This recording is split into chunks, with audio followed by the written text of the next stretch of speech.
जनवरी 1932 Mahatma Gandhi London से भारत लौटे हैं और बॉम्बे में उनके स्वागत के लिए लाखों लोग हैं। माहौल एकदम जश्न का है। लेकिन ये तूफान से पहले की शांति थी। पर्दे के पीछे कुछ और ही चल रहा था। हाँ, अंग्रेजी हुकूमत का एक बहुत ही सीधा सा प्लान था। गांधी को जेल में डालो, कांग्रेस पर बैन लगाओ और आंदोलन खत्म। बिल्कुल। उन्हें लगा कि 6 हफ्ते में सब शांत हो जाएगा। लेकिन दस्तावेज कुछ और ही कहानी बताते हैं। आज हम यही समझेंगे कि ये प्लान कैसे और क्यों उल्टा पड़ा। और दिलचस्प बात यह है कि जो कदम उन्होंने आंदोलन को कुचलने के लिए उठाए वही उसकी सबसे बड़ी ताकत बन गए। वाइसरॉय विलिंगडन एक बड़ी गलत फहमी में थे। बहुत बड़ी। उन्हें लगा सख्ती से सब कुछ कंट्रोल हो जाएगा। एक मिनट, इसका मतलब गांधी जी के भारत पहुंचने से पहले ही एक्शन शुरू हो गया था। हाँ बिल्कुल। सीमांत प्रांत में खान अब्दुल गफ्फार खान और युक्त प्रांत में जवाहरलाल नेहरू दोनों को पहले ही गिरफ्तार कर लिया गया था। तो ये तो एक तरह से जाल बिछाने जैसा हुआ। यही तो, ये एक सोची समझी रणनीति थी। विलिंगडन असल में बातचीत करना ही नहीं चाहते थे, वो सिर्फ ताकत दिखाना चाहते थे। हाँ, और जब गांधी जी ने अपने साथियों की गिरफ्तारी पर तार भेजकर जवाब मांगा तो विलिंगडन का जवाब भी उसी सोच को दिखाता है। उन्होंने मिलने के लिए शर्त रख दी। हाँ, कि बंगाल और सीमांत प्रांत में जो दमन हो रहा है उस पर कोई बात नहीं होगी। ये तो बात करने से पहले ही दरवाजा बंद कर दिया। कोई भी स्वाभिमानी नेता ऐसे कैसे मान सकता था? और गांधी जी ने वही किया जिसकी उम्मीद थी। उनका जवाब वो सिर्फ एक जवाब नहीं था। नहीं, वो आत्मसम्मान का एक बयान था।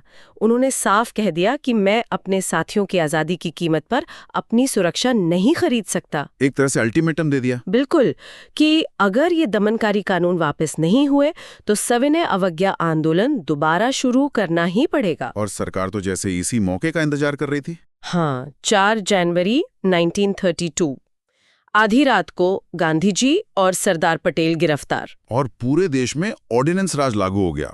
कांग्रेस के दफ्तर, आश्रम, सब कुछ जब्त। विलिंगडन को लगा बस 6 हफ्ते और खेल खत्म। लेकिन उन्होंने शायद भारतीय लोगों के जज्बे को कम आंका था। बहुत ज्यादा। भारत में तो सेंसरशिप थी, पर पंडित मदन मोहन मालवीय ने एक लंबा तार लंदन के अखबारों को भेजा। और उसने सारी पोल खोल दी। पूरी तरह से। उस तार में जो बातें लिखी थीं वो भयानक थीं। जैसे कि क्या था उसमें? बताया गया था कि गुजरात में लोगों के कपड़े फाड़े जा रहे हैं, बिहार में स्वयं सेवकों को बेहोश होने तक पीटा जा रहा है, और फिर उन्हें कांटों की झाड़ियों में फेंका जा रहा है। यह सिर्फ राजनीतिक दमन नहीं था, ये असल में क्रूरता थी। ये सुनकर तो रोंगटे खड़े हो जाते हैं। और सरकार को लग रहा था कि इससे आंदोलन दब जाएगा। लेकिन असर ठीक उल्टा हुआ। कैसे? जैसे ही बड़े नेता जेल गए, आंदोलन रुका नहीं बल्कि और फैल गया, विकेंद्रीकृत हो गया। दिल्ली या मुंबई से नहीं चल रहा था। नहीं, अब हर जिले में स्थानीय नेता, जिन्हें उस समय मजाक में डिक्टेटर कहते थे, वो बागडोर संभाल रहे थे। एक गिरफ्तार होता तो दूसरा उसकी जगह ले लेता। हाँ, ये एक अंतहीन सिलसिला बन गया। और इसका सरकार पर कोई आर्थिक असर भी तो पड़ा होगा। बहुत बड़ा। एक तरफ तो इस पुलिस राज को चलाने का भारी खर्चा, और दूसरी तरफ विदेशी सामान का बहिष्कार, उससे टैक्स का जबरदस्त नुकसान। सरकार की आर्थिक कमर टूट रही थी। और लोगों के मन पर क्या असर हुआ? दमन ने लोगों में डर नहीं बल्कि नैतिक रोष पैदा किया।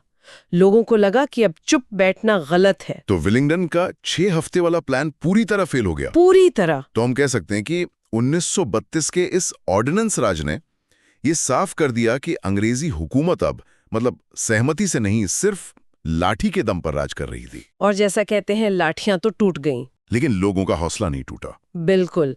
यहाँ श्रोताओं के लिए सोचने वाली एक बात है। दस्तावेज बताते हैं कि कुछ ही महीनों में 60,000 से ज्यादा लोग जेल में थे। जब किसी आंदोलन के सारे बड़े नेता जेल में हों, फिर भी वो आंदोलन पहले से ज्यादा मजबूत होकर उभरे, तो ये नेतृत्व और आम जनता की शक्ति के रिश्ते के बारे में क्या बताता है?